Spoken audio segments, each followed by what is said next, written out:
안녕하세요. 일본 꿀팁 베트남입니다. 자, 일단 이 화면을 보시죠. 이게 바로 베트남의 아침 출근길입니다. 와보신 분들은 너무 익숙하실 수도 있고요. 아니면 처음 봤을 때는 굉장히 놀라셨을 겁니다. 베트남은 차가 생각보다 그렇게 많진 않고요. 버스는 진짜 적은 편입니다. 그리고 지하철도 사실 호치민 같은 경우에는 1년 전만 해도 없었죠. 오토바이만 있었습니다. 진짜 오토바이만 있었고요. 1억 명 국민 중에 오토바이가 7,200만 대 등록되어 있습니다. 거의 1대1이고 어린 학생, 할머니, 온 가족이 다 오토바이를 타고 다닙니다. 오토바이에 냉장고도 싣고 세탁기도 싣고 가족들 4명이 타고 처음 보면 진짜 깜짝 놀라는데 제가 살면 살수록 오토바이가 베트남에 굉장히 중요하다. 뿌리 깊은 문화구나라는 걸 느껴요. 그래서 오늘은 이 이야기들을 해드릴 건데요. 오토바이가 베트남 사람들에게 어떤 의미인지, 그리고 베트남에서 계급도 오토바이는 어떤 걸 타야지 좀 먹어준다, 아니면 어떤 거는 그냥 국민 바이크 정도다, 이런 거 말씀드리고 싶어요. 한번 확인해 보시죠. 한국에서는 오토바이가 뭐죠?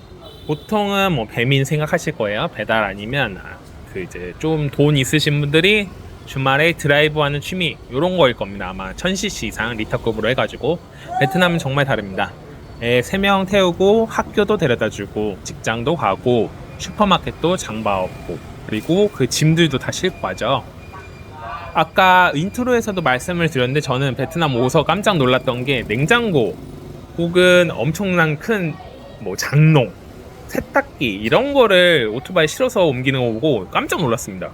이게 일단 가능한 게 신기하고, 그리고 사고가 안 난다는 거 굉장히 놀라웠어요. 시속 40km 달리는데 냉장고 뒤에 누가 함께 타가지고 그 손으로 받치고 가죠. 베트남에서는 일상인데 신경 났습니다. 주위 사람들은 웃기기도 하지만 동시에 되게 대단한 거잖아요. 그 좁은 골목이랑 복잡한 교통에서 온 가족이 오토바이 하나로 살아가는 게 참 대단합니다. 한국에서는 우리 딱 보면 어떤 차 탄다 하면 어떤 이미지가 있잖아요. 베트남에서는 오토바이로 그대로 적용이 됩니다. 그래서 비싼 오토바이 타면 이 집이 좀 산다. 그리고 그 텍트, 한국으로 치면 이런 거 타고 다니면 열심히 사는 사람이구나, 이렇게 생각을 해요. 그리고 BMW 외제 오토바이 타고 다니면 정말로 외제차, 우리 예전에 BMW 자동차, 지금은 흔한데 한 20년 전 정도 전에 BMW 타는 그런 느낌 딱 받게 하는 게 오토바이가 곧 그 사람의 명함처럼 느껴집니다. 그래서 요거 한번 내용을 좀 더 자세하게 말씀드리겠습니다.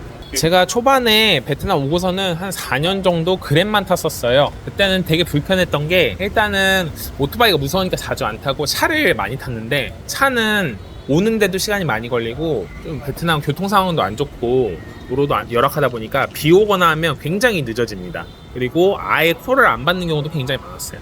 그러다 보니까 이제 점점 대안을 찾다 보니까 어느새 이제 제가 오토바이를 타고 있는 이런 상황이 됐는데요.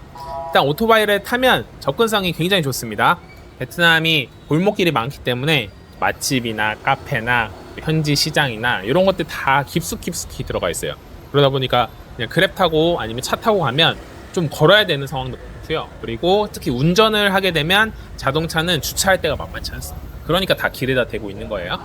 연료비도 굉장히 싸죠. 우리 돈으로 치면 한 10만 동, 그러니까 한 5,000원 정도 넣으면 제가 봤을 때는 그냥 출퇴근 용도, 그리고 주말에 잠깐 다니는 거 하면 2주 정도는 쓰는 것 같습니다. 꽤 길게 써요. 너무 저렴하게 이제 탈 수 있고 접근성도 좋기 때문에 베트남 사람들이 잘 안 걷습니다. 앞에 마트 가도 오토바이 타고 가고, 그리고 직장 갈 때도 대중교통 안 타고 오토바이 타고, 이런 게 너무 많아요. 자, 그러면 본격적으로 오토바이 계급도를 한번 볼게요. 티어 4가 있습니다. 여기는 엔트리라고 해야 될까요? 아주 이제 저렴한, 제일 싼 거는 50만 원짜리도 있고요. 조금 비싸다고 치면 2천만 동에서 3천만 동, 한 150만 원까지는 나갈 것 같아요. 혼다 웨이브, 야마 시리우스 이런 것들이 있는데요. 그리고 한국의 텍트라고 많이 불리는 이런 종류예요. 약간 반자동 기어가 있고요. 수동인 경우도 있습니다. 아예. 보통 어린 학생들이 적바이크로 이런 거 많이 타요. 베트남이 고등학생들도 오토바이 타도 되거든요. 원래는 운전면허증 있으면 탈 수 있는 건데 몰래 많이 타죠. 그러다 보니까 이런 바이크들 많이 타고, 최근에는 이것들이 전기 오토바이로 많이 바뀌긴 했습니다. 특히 전기 오토바이 같은 경우에는 그 배터리 용량이 작으면 또 CC가 작으면 그 운전면허증 없이도 그냥 탈 수 있어요. 그러니까 이제 중학생들, 막 초등학생들도 타고 다니는 경우 보입니다. 그리고 티어 3 스테디셀러라고 할까요? 뭐 혼다 비전, 리드 아니면 야마 그란데 이런 거 있습니다. 여기서부터는 약간 이제 스쿠터고요. 50cc보다는 큽니다. 한 75, 100cc 요 정도 되는 것 같아요. 여성분들이 일단은 많이 탑니다. 왜냐면 가벼워요. 가볍고 이 턱도 낮기 때문에 여성분들이 혹시나 이렇게 쓰러지거나 해도 다시 일으키기도 쉽고 주차할 때도 좀 더 가벼우니까 빼기도 좋고 이렇습니다. 하지만 이제 트렁크도 꽤 큽니다. 그래서 장 보고 뭐 짐 넣고 하는 거는 크게 불편한 거 없어요. 가방들을 많이 넣으시더라고요. 핸드백 이런 거는 소매치기 당하는 경우도 꽤 많아서 이런 거 있는 것 같고, 가격으로 치면 한 4천만 동 정도 되는 것 같아요. 200만 원 요 선으로 나옵니다. 그리고 티어 2 저도 여기 타고 있어요. 혼다 뭐 에어블레이드, 야마 익사이터, 혼다 위너 이런 게 있다고 하는데, 여기서부터는 한 6천만 동 생각하셔야 됩니다. 풀옵션으로 300만 원이죠. 그래봤자 크게 비싼 건 아닌데, 여기서부터는 남성들이 좀 많이 선호하는 게 많아요. 그러니까 CC도 한 150cc, 125cc 이상 되기 때문에 그래도 밟으면 좀 나가거든요. 그래서 뭐 시내에서도 한 60km까지는 나가서 밟을 수 있고, 좀 분위기도 한국으로 치면 그 스포츠 세단의 느낌이랄까요? 뭐 아반떼나 그 정도 수준의 국민 바이크라고 볼 수 있을 것 같아요. 대부분 남성분들 요거 많이 탑니다. 그리고 럭셔리는 이제 1억 동 가까이 갈 것 같아요. 500만 원 선인데, 혼다에서 제일 이제 급 높은 게 SH라고 해요. 여성분들이 굉장히 좋아합니다. 그리고 베스파라고 있는데, 이거는 이탈리아 브랜드거든요. 굉장히 이쁘게 딱 디자인 나왔고요. 요거 따라한 카피 중국 제품도 굉장히 많아요. 그리고 한국 분들 많이 타시는데 혼다 PCX라고, 요게 가성비는 굉장히 좋은 제품이 있어요. 오토바이가 있는데 베트남 분들은 그거 안 좋아. 그러니까 CC도 크고 좀 묵직하고 잘 나가요. 근데 돌고래라고 부르더라고요. 되게 이렇게 동그래요. 앞쪽이 동그란데 베트남 분들이 이거 안 이쁘다고 하더라고요. 못생겼다고 이 바이크를 잘 안 타는데, 어쨌든 티어 1 럭셔리 브랜드 중에는 뭐 하나라고 볼 수 있을 것 같아요. 베스파는 연비 되게 안 좋아요. 사실 관리비도 비싸고요. 한데 그냥 딱 이쁘다, 요거 하나로 정당화되는 바이크고요. 여성분들한테 이거를 선물했다 하면 그냥 프리패스입니다. 바로 그냥 연애하는 거고요. 그 정도로 약간 선망의 대상이에요. 일반적인 직장인들은 요 브랜드급 사기는 꽤 어렵습니다. 한 1억 동이라고 하면 1년 정도는 그냥 월급 모아야 되는 금액이니까요. 쉽지는 않죠, 사실. 그리고 그 천상기 티어가 있습니다. 한 1,000만 원 이상 하는, 2억 동 이상 하는 대형 바이크들도 있어요. 여기서부터는 이제 그냥 타는 거는 아니고요. 사실 보여주기, 외제차 이런 거에 가깝습니다. 베트남에서는 뭐 예를 들면 BMW 바이크가 한국에선 1,000만 원 한다고 하면 여기서 1,500만 원, 2,000만 원 합니다. CC가 커질수록 세금이 많이 붙고요. 그리고 외제 그 프리미엄 같은 게 또 있어요. 그래서 세금이 더 붙다 보니까 상당히 크고, 요거는 타고 다니면 주위에서 다 쳐다보죠. 왜냐면 일단 시끄럽기도 하고, 그리고 등치가 너무 커가지고 도로에서 보통 오토바이들이 막 한 개 도로 막 둘이서 나눠 쓰고 이런 경우도 있거든요. 근데 요런 바이크 같은 경우에는 너무 크다 보니까 혼자 다 차지하죠. 그래서 여성분들이 이제 좀 껌 죽는, 요즘에 이런 경우가 많지는 않습니다만, 어쨌든 예전에는 요거 타면 여성들이 막 달라붙는다 하는 이야기가 나오고, 이런 바이크라고 보시면 좋아요. 이제 여러분들 궁금해하시는 진짜 핵심 파트. 한국에서는 제가 초년생만 해도 10년 전인 것 같아요.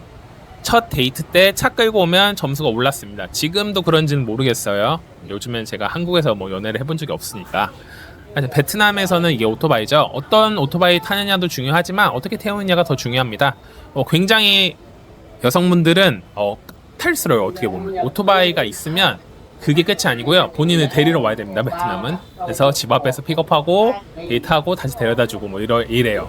이제 안 그런 경우도 분명히 있고, 약속 장소에서 만나는 경우도 있지만, 약간 그 베트남의 전통적인 느낌은 여성에 대한 케어를 더 많이 해줘야 돼가지고 집 앞에서 다시 집 앞으로 이렇게 보내주고 받고 하는 이런 게 좀 느낌이 있습니다. 그러다 보니까 이 오토바이를 타게 된다는 거는 그래도 좀 어느 정도 친밀감이 있다는 뜻이에요. 그리고 요거는 외국인으로서 제가 좀 느끼는 거는 확실히 오토바이를 타면 연애하기가 쉽습니다.